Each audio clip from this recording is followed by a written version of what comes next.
Volvemos a encontrarnos en un nuevo momento, en un nuevo episodio, en una nueva cita de Culturart. Y en esta ocasión volvemos a hablar de lo que es un encuentro literario, un autor que nos acompaña, Miguel Fernández. Hola Miguel, ¿cómo estás? Encantado de acompañarte en un lugar como este y en una ciudad como esta. Bueno, estamos en Elda y estamos en la tertulia. Ya sabéis, quienes sean seguidores de este canal, pues identificarán este espacio de la tertulia. Nos gusta a los autores que visitan nuestra ciudad, pues entrevistarles, más que entrevistarles, charlar con ellos, cambiar impresiones sobre su trayectoria y sobre la obra que vienen a presentar. En esta ocasión, Miguel, pues es un amigo ya desde hace años que vino a presentar una de sus obras, concretamente La vida rota, que es una biografía, se clasificaba o se calificaba como definitiva sobre la actriz Amparo Muñoz. En esta ocasión ha venido a visitarnos también y acompañarnos para presentar su libro Yo no soy esa que tú te imaginas, que es una biografía un tanto atípica de Maritrini.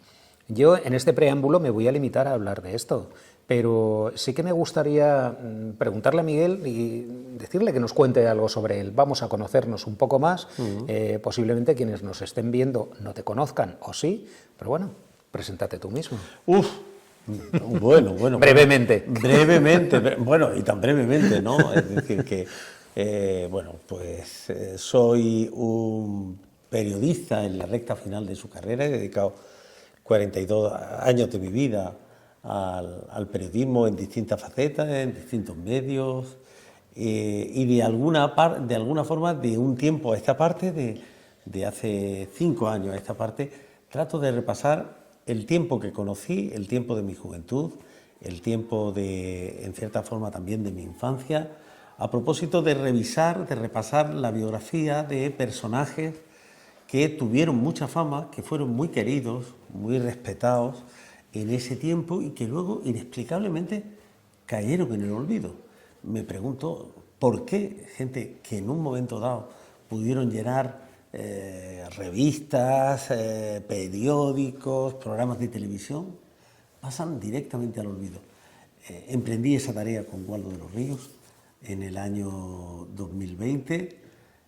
Me encontré detrás toda una historia que ponía de manifiesto y que sacaba a la luz la homofobia y lo que sufrieron miles de personas que no pudieron ser Waldo, que no fueron famosos y que por tanto sufrieron en silencio un tiempo atroz. Continué con la vida de Amparo Muñoz, a la que yo había conocido porque había escrito sus memorias en 2005, un libro que se tituló La vida y el precio, y que de alguna forma pensé que se había quedado incompleto. Había ocurrido el Me Too, habíamos puesto en tela de juicio muchas cosas que dábamos por definitivas y sobre todo nos habíamos visto las caras de cerca otra vez con el machismo. Con todos esos ingredientes repasé la vida de Amparo Muñoz en La vida rota y el resultado es que Amparo no era esa mujer que nos habían presentado, que nos habían contado que era.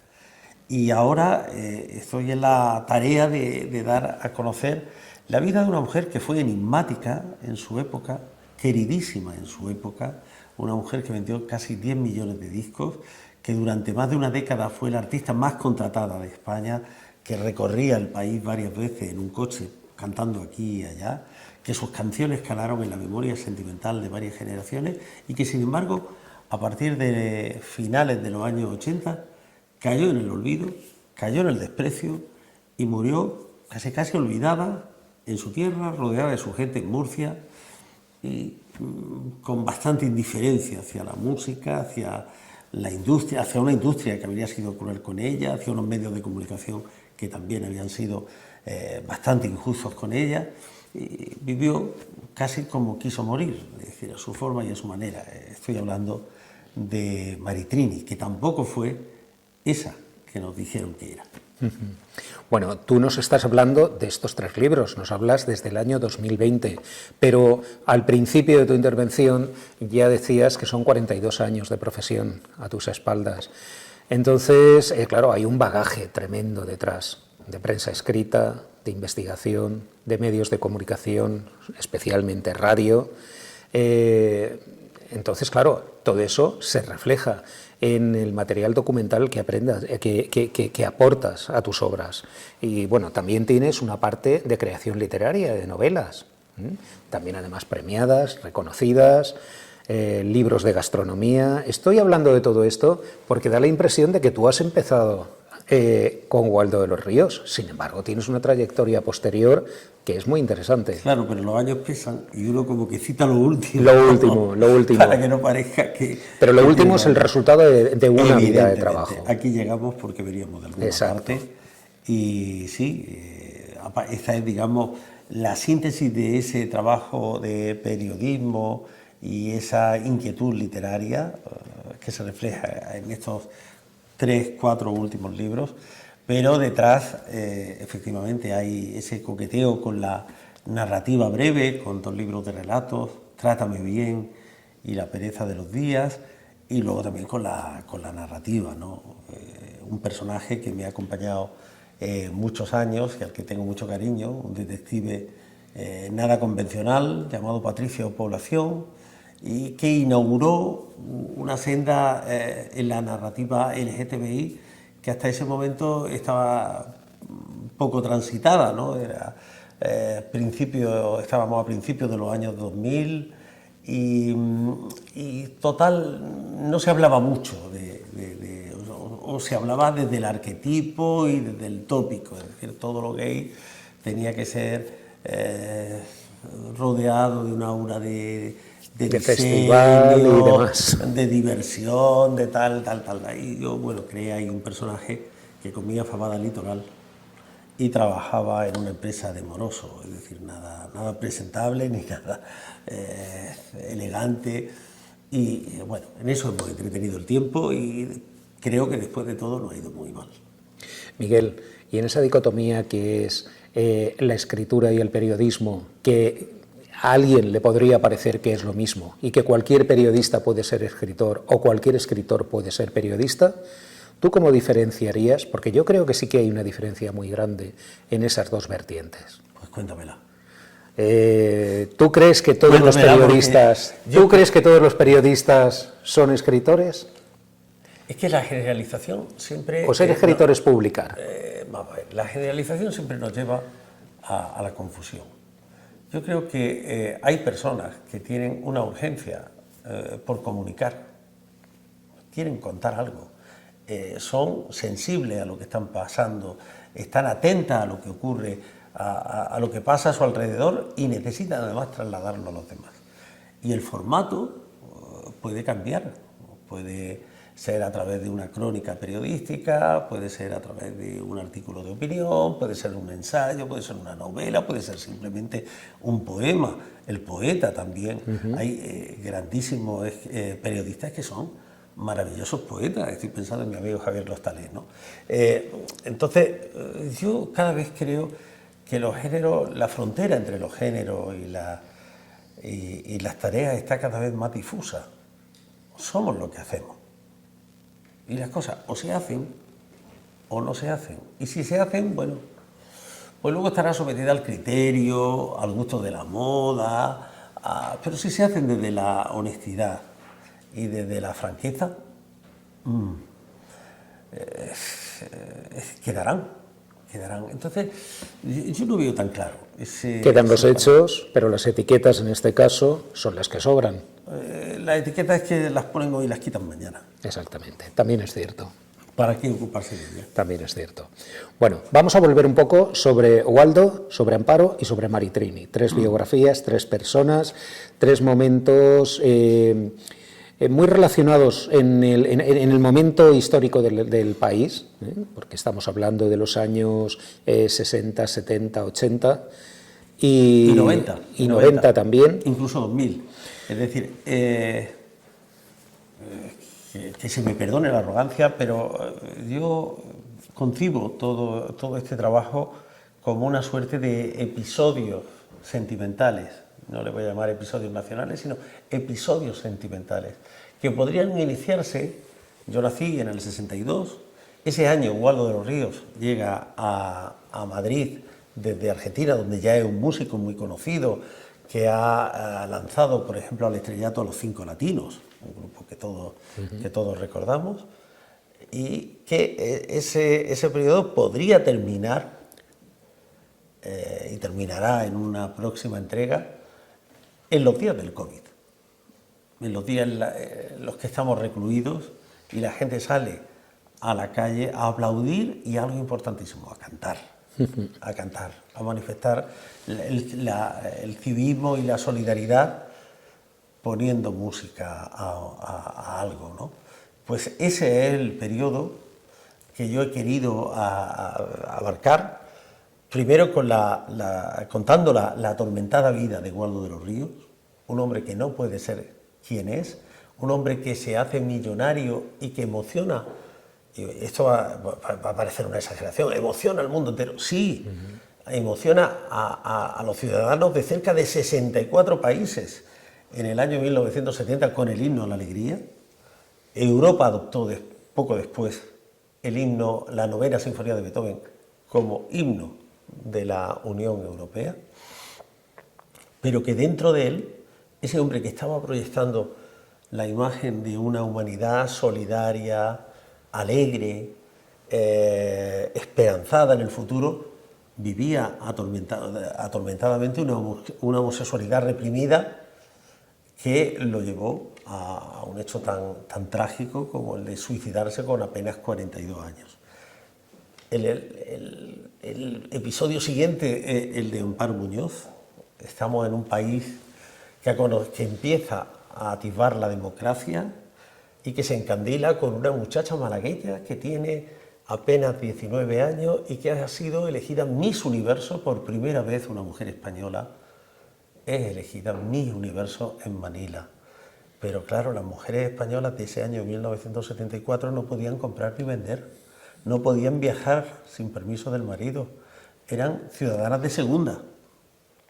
Y Amparo, una muchacha inocente, que no ha salido nunca de su casa ni de su Málaga, de alguna forma percibe todo eso y se convierte no ya solo en la primera Miss Universo española, sino en la primera Miss Universo de la historia, que les dice a una corporación que hasta 2015 ha presidido un señor, a ver si te suena el nombre, un tal Donald Trump.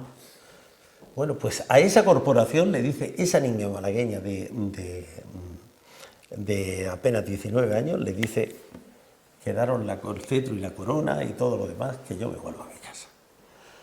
Continúa con una mujer que en el año 64, que tiene apenas 17 años, ya se le ocurre una canción que dice: yo no soy esa que tú te imaginas, porque ya está bien de que a mí me consideres la paloma blanca, que ríe por nada, que eso lo hace con 17 años y se presenta en la Pathé Marconiz, en una multinacional francesa, y dice: yo quiero cantar esto porque lo he compuesto yo. No, mire, tenemos canciones, no, pero es que quiero cantar yo mis canciones. Eso que está diciendo ella, lo están diciendo en ese mismo momento François Hardy en Francia, Judy Collins, Joan Baez.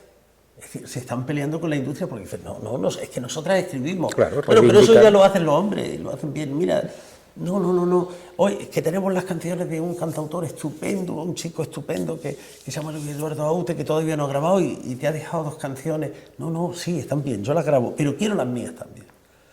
Y se abre camino y se convierte en la primera mujer que recibe un disco de oro en España, la primera mujer que logra colocar un álbum, un LP, que decíamos entonces, durante 52 semanas en la lista de los discos más vendidos de nuestro país. Y en la mujer que compone una canción que a fecha de hoy sigue siendo icónica. Solamente en los últimos 8 meses ha aparecido en la banda sonora de 2 películas. Todavía se sigue cantando en la calle, yo no soy esa. ¿Y detrás qué hay?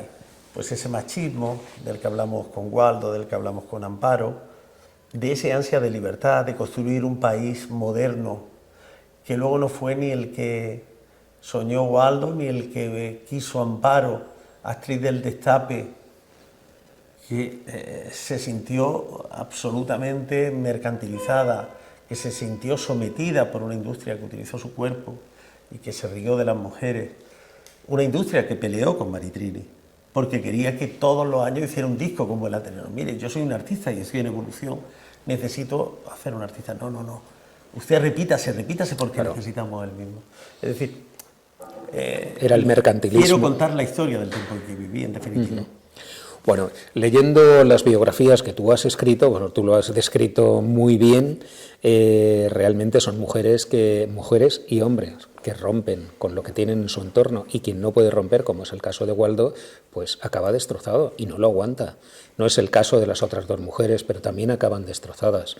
Entonces, acaban expulsadas, es decir. Exactamente. Fíjate que concretamente la biografía no es un género de lo más demandado en España en cuanto al mundo literario. Sin embargo, tú has construido 3 historias que cambian con ese cliché, con ese arquetipo de la biografía o de la geografía en la que estamos acostumbrados a que se santifique a la persona a la que se le dedica el libro.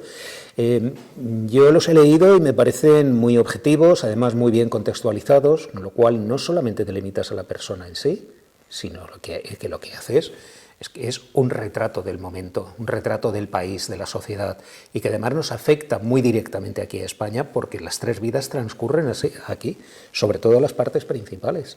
Es que si el lector o la lectora no se sienten identificados con ese momento, con eso me pasó a mí, es verdad, allí estaba yo, eso fue así, tú le puedes contar lo que quieras, lo convierte en un relato de ciencia ficción.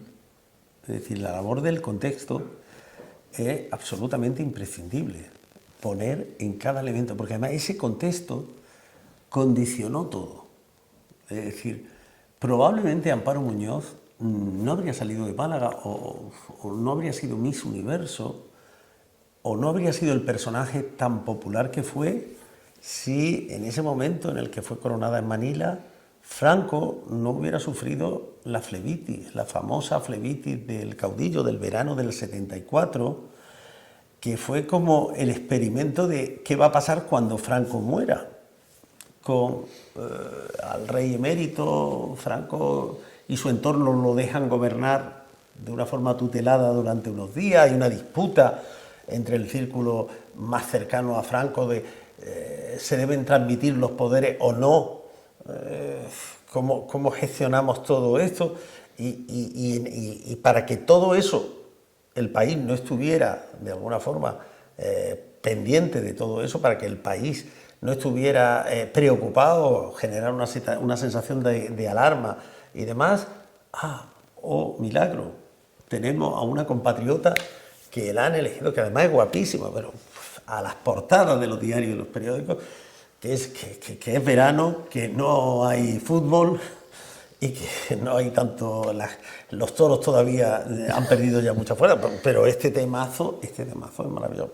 Es decir, claro, si quitan las piezas del contexto y si Maritrini no canta una canción con un trasfondo poético tan importante como Una estrella en mi jardín, porque a mí se me ha caído una estrella en mi jardín, y eso lo estrena, lo canta en la televisión minutos antes de que se anuncie que Felipe González ha obtenido la mayoría en las elecciones de 1982. Eso tiene una carga simbólica y está ligado a experiencias que vivimos y a las que asistimos los que ahora tenemos una cierta edad.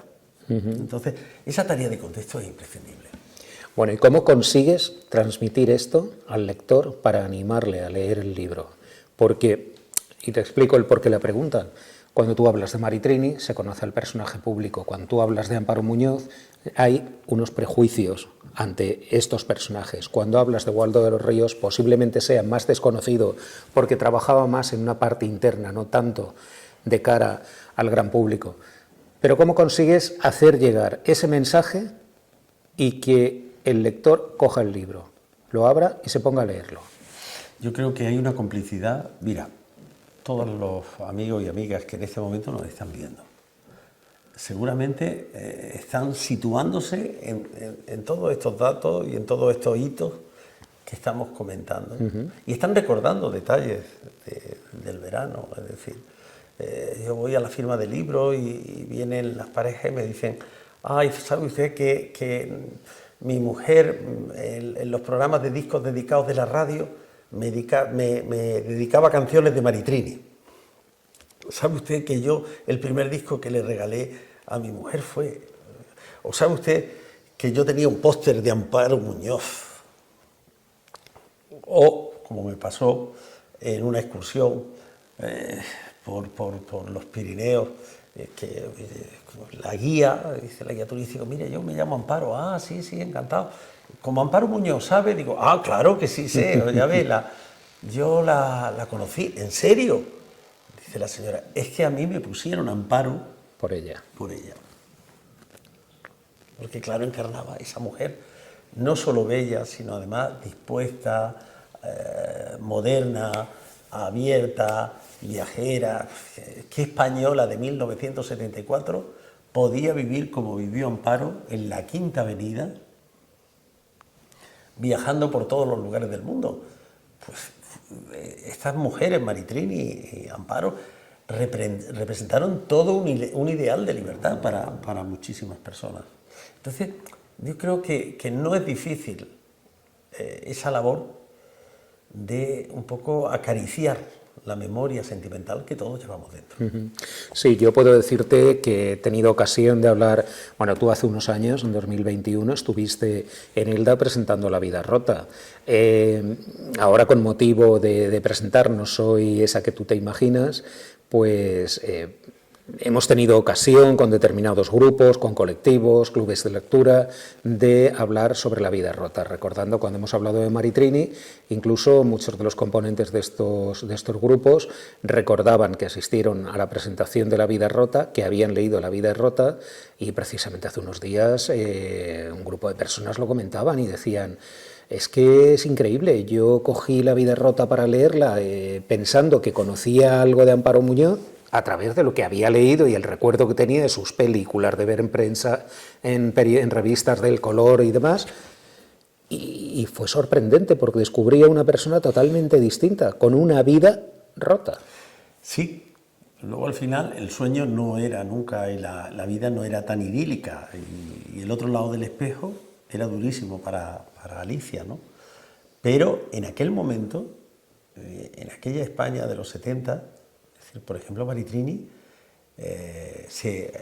iban a entrevistarla y hacerle reportaje en su casa, en la que llamaban la Casa de Piedra, Villa Antoñeta, una casa en las afueras de Madrid, de piedra maravillosa, y además luego cantaba hoy en Elda y mañana en Elche y pasado en Cuenca y demás, y recorría España en un Tiburón, que era un coche. Yo no sé si tú lo recuerdas. Hombre, naturalmente que lo recuerdo. Bueno, qué mujer, Otro de los iconos de aquella España. Claro, qué mujer, qué muchacha de 1974 podía viajar en un Tiburón por España. Con 24 años que tenía Maritrini en ese momento. Eran ídolos, iconos, y han terminado siendo la remanente, la memoria sentimental de un tiempo que no fue ni mucho menos de rosas, porque luego ellas sufrieron las consecuencias de haber sido mujeres empoderadas, de haber tenido una opinión, de haber querido hacer lo que ellas creían que debían hacer. Claro, resultaron expulsadas del sistema y condenadas al olvido. Bueno, ahora vamos a hablar sobre Maritrini. Esta tarde vamos a hacer la presentación aquí en Elda. ¿Cómo van todas las presentaciones que llevas haciendo desde el pasado mes de octubre? Bueno, son emocionantísimas. Yo no tengo más que palabras de agradecimiento para todas esas centenares de personas que nos están acompañando y que muestran un cariño infinito ante una mujer que tenía en ese momento una imagen que era cualquier cosa menos afectuosa. O sea, lo que la prensa y lo que los medios contaban entonces de Maritrini es que era una señora arisca, antipática, solitaria, que poca amiga de relacionarse socialmente, que era... cosas que era mentira y que formaba parte, bueno, pues de una campaña de imagen, de generarle un aura que no se correspondía. Y sin embargo, a mí me emociona y me alegra muchísimo pensar que 50 años después la gente no se dejó seducir por esa imagen. Se enamoró del personaje, a pesar de todo eso, se enamoraron del personaje, cantaron sus canciones, la aplaudieron, la siguieron en conciertos, todo el mundo tiene una anécdota. Pues yo vi a Maritrini en tal año, pues yo vi a Maritrini en tal cual. Y está siendo una tarea de un ejercicio de memoria colectiva, del que yo creo que estamos muy faltos, porque vivimos demasiado en lo inmediato, en lo cercano. Las redes sociales nos están de alguna forma abocando a vivir deprisa y siempre con la raya de la actualidad, en la línea de la actualidad. Y hay que pararse alguna vez a pensar y recordar. Yo creo que sí. Bueno, yo destacaría una cosa también de tus libros, pero vamos a referirnos, como he dicho, a este último, y es que me ha llamado mucho la atención que no solamente es tu opinión la que está en el libro, sino que recoges muchas entrevistas, muchas opiniones de personas que la conocieron, personas en las que ha influido en sus carreras, bien sean cantantes, productores, profesionales de la industria de la música, periodistas. Y bueno, tú entrevistas a muchos de ellos y recoges esas opiniones sobre Maritrini, pero que además creo que hacen un retrato caleidoscópico muy interesante. Con sus luces y sus sombras. Sí, sí, sí. Yo hablo de todo. No estoy diciendo solamente cosas buenas. Que fueron grandísimos amigos y los hay que no se entendieron o que no guardan un recuerdo un tanto amargo de ella. Es decir, no, yo me enfrento a un personaje, insisto en eso, el que se enfrenta a estos personajes es un periodista. Y un periodista, el relato de un periodista se nutre de una fuente. Lo otro sería un ensayo, una historia, una elucubración mental mía. ¿Ves cómo había una diferencia entre escritor y periodista? Y yo creía que la establecieses. Yo creo que el periodista, yo al menos no, porque yo creo que la condición de periodista, una vez que se adquiere, ¿cómo era aquello que se decía de los sacerdotes? Lo del hábito no hace el monje. No, lo de que genera ya para siempre, que es una cosa ya que no... eso. Bueno, marca, ¿no? Sí. Al final acaba siendo eso, ¿no? Un ejercicio de compromiso con la verdad. Y la verdad solamente te lo puede dar la multiplicidad de fuentes, la multiplicidad de voces, para conseguir un perfil objetivo.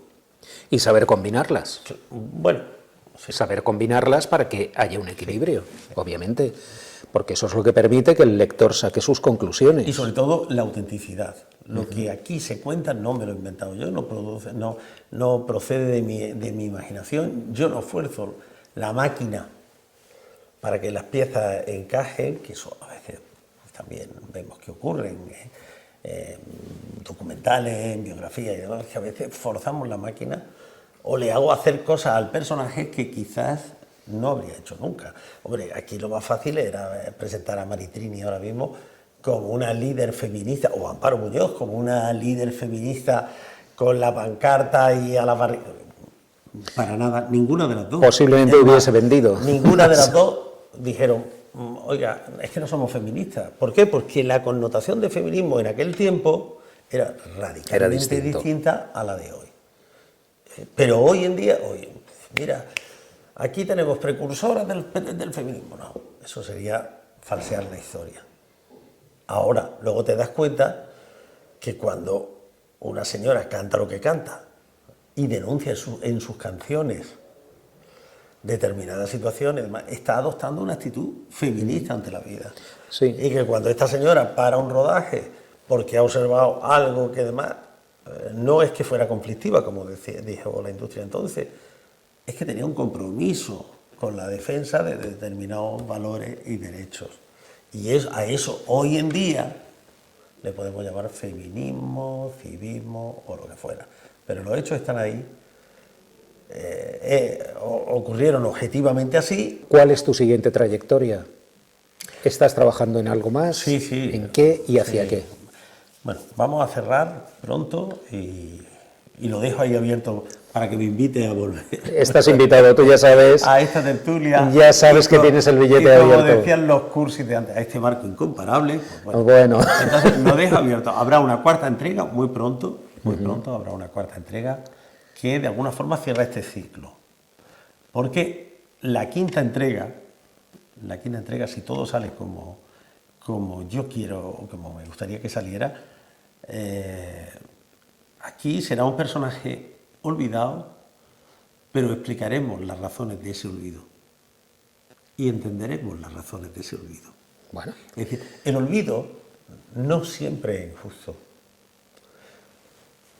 Hay veces que el olvido es una forma de injusticia, que es una forma de desprecio y de soberbia por parte de otras generaciones hacia las que le precedieron.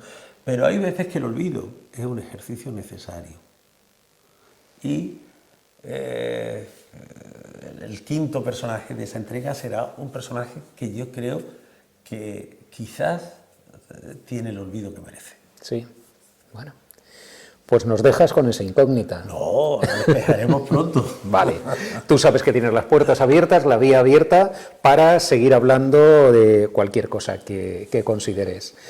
Y bueno, en esta tertulia tienes tu espacio también cada vez que has venido y seguirás teniéndolo. Encantado de volver. Muchísimas gracias, Miguel. Tú ya sabes lo que decía un señor que creo que era de muy cerca de aquí, ¿no?